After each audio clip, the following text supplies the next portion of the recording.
Tem um tema que é, de algum modo, um tabu nessa área, que são os esteroides anabolizantes. Claro. Queria entender um pouquinho qual que é o estado da questão, né? Desde o caso que eu ouvi você fazendo menção a ele, do Dallas McCarver, correto? Que morreu há 5 tem o anos caso dele, atrás. né? Enfim, isso mostra que isso não é uma brincadeira, né? Ou seja, é preciso saber usar isso. Como é que é isso? O que o anabolizante faz que apenas o treino e uma boa dieta não pode fazer? E quem é que pode e deve usar? Na verdade, ele é sobrevalorizado, né?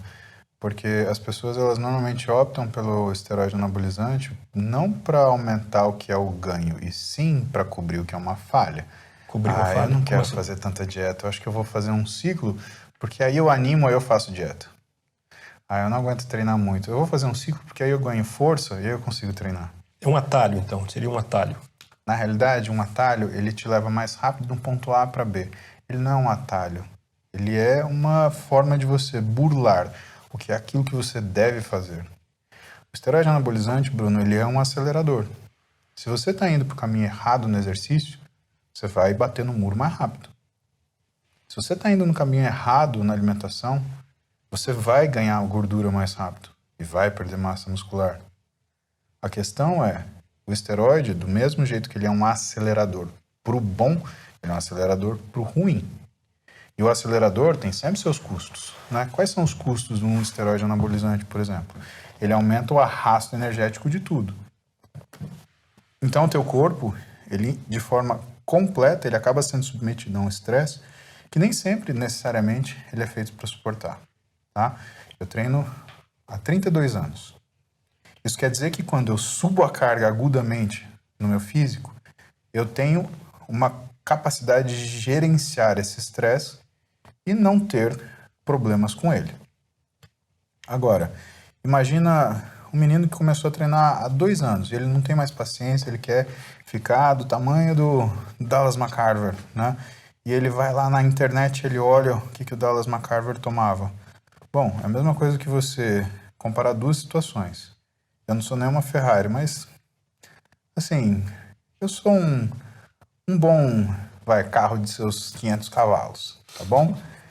Só que eu adquiri isso em 30 anos. Agora, pensa que esse moleque, ele é um Celta que vai parar na primeira loja de peça, vai colocar um aerofólio, um turbo no carro, naquele motor 1.0, ele vai acelerar o máximo que der. O que você acha que vai acontecer? Então, na verdade, né, uma coisa eu te falo, o esteroide, ele não tem, né, nenhuma indicação no fisiculturismo. Aí eu tenho que te falar da medicina. Né? Quando você usa uma medicação, você tem 3 situações diferentes. Você tem o uso, o mau uso e o abuso. O uso é quando você tem, por exemplo, eu tenho um paciente que tem deficiência de testosterona. Ótimo, vamos usar testosterona, né, e vamos tratá-lo. Mau uso. Quando você tem um paciente onde a testosterona, no caso, né, vamos falar de hormônio, ela existem evidências científicas que ela poderia melhorar o quadro, mas ela não é o tratamento básico para aquela doença. Exemplo, depressão, que é resistente à medicação, né? Refratária à medicação. Então, o que é o tratamento de depressão? Antidepressivo. E aí o sujeito fala assim, não, vou tratar isso com testosterona. Isso é mau uso. Testosterona não é para tratar a depressão. Testosterona é para tratar a deficiência de testosterona. E aí você tem o abuso. O caso do esteroide no fisiculturismo é um caso de abuso. Você não tem diagnóstico e mesmo assim você usa o remédio. Então, isso assim, é independente do que as pessoas acham. Mas isso... Não, isso é assim. Se você está usando esteroide para você fazer exercício, você está fazendo abuso de esteroide. Tem pessoas que abusam muito e tem pessoas que abusam pouco, mas se você não precisa de uma medicação, você está usando ela, você está em abuso. E por que é importante saber isso? Por que você não pode simplesmente se negar a ter acesso a essa informação? Tipo, não, eu não quero saber disso porque todo mundo que eu conheço usa esteroide, eu também vou usar. Uma razão muito simples. Lembra que eu te falei que o esteroide ele é um acelerador? Bom, o que acontece quando você põe, vamos para comparação com o carro, que eu acho que é muito mais fácil da gente volta no Celtinha lá. Entender, né? Você pegou o seu Celtinha, você colocou turbo no seu Celtinha. Você não trocou a transmissão, você não trocou o óleo da transmissão, você não trocou o sistema de arrefecimento do carro, você não trocou o óleo do motor, você não trocou o freio. Você não trocou o pneu. Vamos trazer isso de volta para o corpo humano. Você não trocou seu coração, você não trocou seu rim, você não trocou seu fígado, você não trocou seu intestino, você não trocou seu cérebro. E aí? Você sabe o que o esteroide faz? Porque ignorar uma coisa, ela tem um peso. Agora, negar-se a saber daquilo é um peso completamente diferente. E fato é, o esteroide anabolizante, ele altera todos esses sistemas que eu te falei. Claro que uns mais e outros menos. Por exemplo, a questão hepática do fígado, você precisa ter um uso crônico para que você aumente o que é o risco de uma doença hepática. Então, quando o sujeito ele fala, porque o esteroide vai destruir seu fígado, tem coisa muito mais sensível que vai destruir primeiro. Você quer ver uma coisa que destrói primeiro, que é super importante? É o comportamento. A gente tem um conglomerado de neurônios no nosso cérebro que compõe um órgão chamado amígdala, amígdala cerebral. A amígdala é responsável pela nossa ansiedade, irritabilidade e compulsividade. E quando você usa um esteroide, ela é como se ela aumentasse. Só que a amígdala, ela tem uma função primordial no nosso corpo, que é manter-nos vivos. A gente está aqui conversando no Brasil Paralelo, está tudo muito bonito, né? Isa está sentada aí, está admirando a conversa. Aí, de repente, entra um leão. O que a gente faz? A gente sai correndo. Quando a gente chegar lá no subsolo, eu olho para você e desculpa, Bruno. Puta que pariu, tinha um leão na Brasil Paralelo. Você viu? Eu quase nem vi, eu só corri. Isso é sua amígdala. Você toma uma atitude e sai. E ela faz isso por uma razão muito simples. Porque normalmente, né, pelo menos a gente espera que as pessoas elas sejam motivadas e dirigidas pelo nosso núcleo ventromedial do córtex pré-frontal. Nossa parte frontal, tá? Que é um importante simulador. Eu convido você, Bruno, vamos tomar um sorvete sabor barata? O que você vai falar para mim? Paulo, Hoje não. Por quê? O seu núcleo ventromedial ele já fez a conta e falou, porra, no mínimo vai ter gosto de Teflon, não vou comer esse negócio. Né? Quando que você perde isso? Não você, uma outra pessoa. Um amigo seu, ele bebe um pouco demais, aí ele acha uma ótima ideia correr pelado na rua.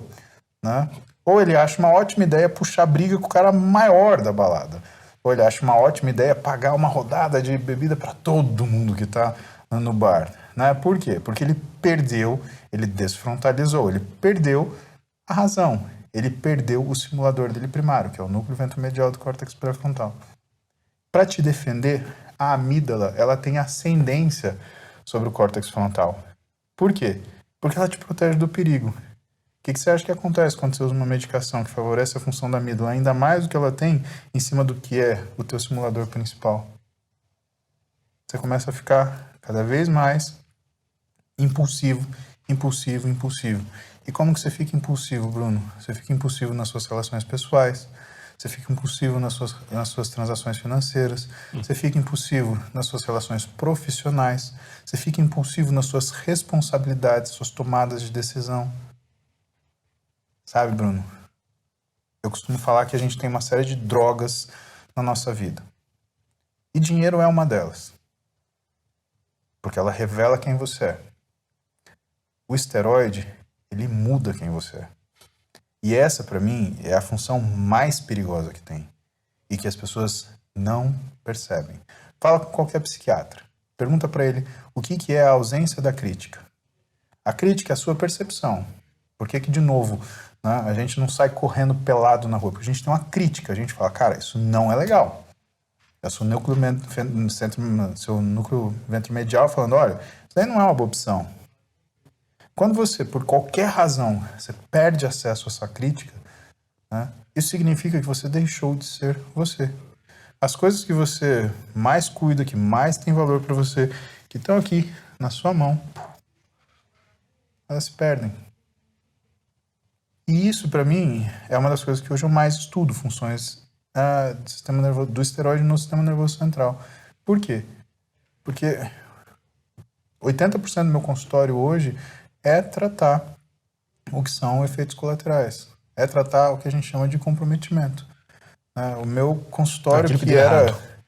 Exato. O meu consultório que era uma coisa que eu imaginei na minha cabeça para fazer pessoas fazendo exercício, né? Entrar no mundo do que é o esporte pelo lado bom, para mudarem as vidas delas, virou consertar complicação. Hoje é só o que eu atendo. e por tudo que você imagina, né? Abuso de esteroide acontece em todo jeito. Acontece no implante, né, que o pessoal chama de chip da beleza, né? Acontece na implante, por exemplo, chip da beleza. Quando você fala que você vai usar um método hormonal para trazer beleza, isso é abuso de esteroide. Então a menina não tem diferença nenhuma do fisiculturista que ela acha horrível, que ele sobe, que é gigante, onde já se viu. É a mesma coisa. Absolutamente a mesma coisa. E dependendo da carga desse chip, eles vão ficar muito parecidos. Né? Inclusive no comportamento. Tá? E o que, olhando depois de tudo isso, eu vejo que, infelizmente, o meu esporte, ele sofreu uma situação onde ele, não digo que mereceu, mas as pessoas fizeram um uso tão ruim do culturismo, tão ruim, né, que toda pessoa que vai para uma academia, né, que tem um físico melhor, o que ela recebe, Bruno? Não é um elogio. Poxa, que legal. É o contrário, é uma crítica. Tá tomando bomba, hein? Tomando bomba, bombado. Você tá vendo? Então, quando a gente fala, né, eu vejo das pessoas, né, com essas discussões hoje, né, sobre crítica, não sei o quê, né, então o sujeito levanta a bandeira deste ou daquele movimento, mas fala, é bombado na rua. Fulano tá tomando bomba, tá vendo? Isso é pura bomba, com bomba até eu. Não, negativo. A pessoa que tem um resultado muito consistente, Bruno, é porque ela é consistente, né, que é o início da tua pergunta, né? Se fossem, a gente tirasse completamente o esteroide do esporte, fosse possível, pum, sumiu. Os campeões seriam absolutamente os mesmos. O que mudariam? As marcas. Sabe? Todos os esportes. Né? É que no fisiculturismo, qual que é a diferença? Você olha um jogador de futebol na rua, né, aliás, você olha, né, um jogador de basquete e fala, é um cara alto. Mas não dá pra você falar, é um jogador de basquete. Pode ser um jogador de vôlei, ou pode ser nada. Pode ser um cara alto. Né? Você não fala, olha, um enxadrista. Né? Você olha o cara, olha o jogador de futebol. Não sei, não sei. Eu não vejo a habilidade dele. Eu vejo a pessoa. Quando você vê um fisiculturista? Tá visível, né? O fisiculturista, ele é fadado a carregar em seu corpo o sucesso do seu trabalho.